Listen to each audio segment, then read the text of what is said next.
think it just starts with Madam C.J. Walker. Shout out to her because her Netflix miniseries will be airing in, I think it's March or April. I'll get the exact date later. So awesome. LeBron James Company produced that.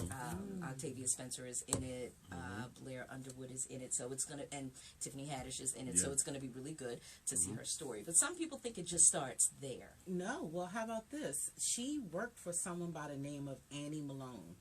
Annie Malone was hair care industry before there was Madam C.J. Walker. Surprisingly enough, Madam C.J. Walker worked with Annie Malone. But Madam C.J. Walker got the acclaim. So when we talk about Black history, you cannot, or especially when it relates to hair, you cannot not talk about the Middle Passage, what the comb meant to us, why I named Duafe Holistic Hair Care, because it means the wooden comb.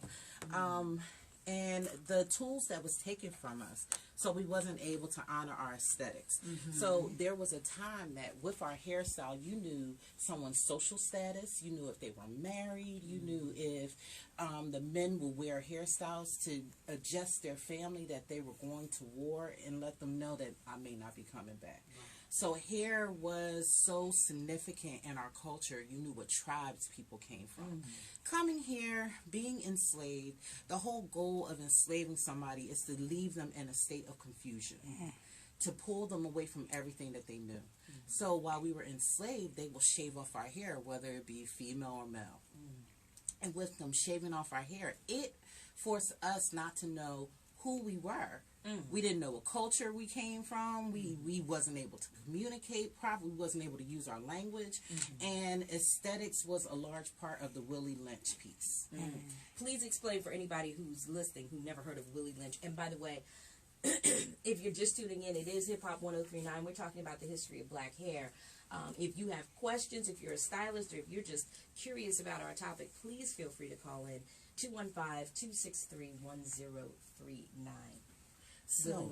Willie Lynch. He was an enslaver. He was a colonizer, and he decoded how to create a slave.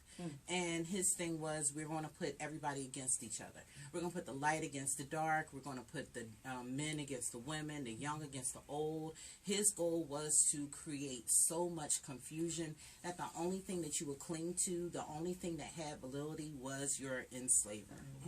So, and it's wild when you think about them cutting off our hair. That's the same thing that you see when you're on Instagram with a young man in California. Well, not even Instagram, just in our news. With a young man in California that they're not going to allow for him to walk just simply because he has locks. Or all the laws. The wrestler who had his locks cut off on... at the meet. Right. And so when you even go back in our history, before in the 1700s, please forgive me, it was against the law for Black women to even show their hair, thus the Aunt Your Mama rap.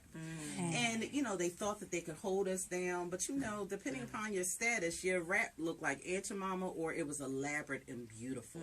So, we have constantly turned what my mom always say, somebody's bad to somebody to our good.